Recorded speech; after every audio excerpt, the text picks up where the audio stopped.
রাজনীতি সচেতন করেই ফ্যাসিবাদী হাসিনার বিরুদ্ধে দল মত নির্বিশেষে কেনারবিহীনভাবে এক প্ল্যাটফর্মে একত্রিত হয়ে হাসিনার পতন ঘটিয়েছে। এই পতনের নিশ্চয়তা আমরা যদি আমাদের এই পতনের মাধ্যমে আমাদের স্বাধীনতা সুরক্ষিত করতে চাই, তবে আর কোন দলকে সেম ওয়েতে ঢাকা বিশ্ববিদ্যালয়ের শিক্ষার্থীদেরকে ব্যবহার করতে দেওয়া হবে না। ঢাকা বিশ্ববিদ্যালয়ের প্রান্তিক শিক্ষার্থীদের আবাসন সংকটের জন্য দায়ী এই দলীয় রাজনীতি। ঢাকা বিশ্ববিদ্যালয়ের শিক্ষার্থীদের যে ধরনের সমস্যা রয়েছে, বিশেষ করে মেয়েদের হলগুলোর আবাসন সংকট রয়েছে, সেটার কৃত্রিম সংকট সৃষ্টি করেছে এই দলীয় রাজনীতি। তাই এই দলীয় রাজনীতির ঠিকানা এই ঢাকা বিশ্ববিদ্যালয়ে আর হবে না। ঢাকা বিশ্ববিদ্যালয়ের শিক্ষার্থীরা ডাকসুর মাধ্যমে তাদের রাজনীতির চর্চা করবে ইনশাআল্লাহ। ঢাকা বিশ্ববিদ্যালয়ের শিক্ষার্থীদের রাজনীতি চর্চার জন্য একমাত্র প্ল্যাটফর্ম হবে ঢাকা ডাকসু।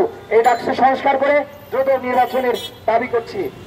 আমাদের প্রশাসনের কাছে স্পষ্ট বার্তা, তারা যদি ঢাকা বিশ্ববিদ্যালয়ের দলীয় রাজনীতি বন্ধের কোন সিদ্ধান্ত এবং রোডম্যাপ দিতে না পারে, তবে আমরা আমাদের আন্দোলন চালিয়ে যাব এবং দিনকে দিন এই আন্দোলনের মাত্রা বাড়তেই থাকবে। ঢাকা বিশ্ববিদ্যালয়ের শিক্ষার্থীদেরকে বোকা বানিয়ে কোন নেতা যদি কোন স্বার্থ উদ্ধার করতে চায়, তাকেও ছাড় দেওয়া হবে না। ঢাকা বিশ্ববিদ্যালয়ের শিক্ষার্থীদেরকে গোলামি, দাসত্ব এবং দখলদারিত্ব থেকে মুক্তি করে ছাড়বো ইনশাআল্লাহ।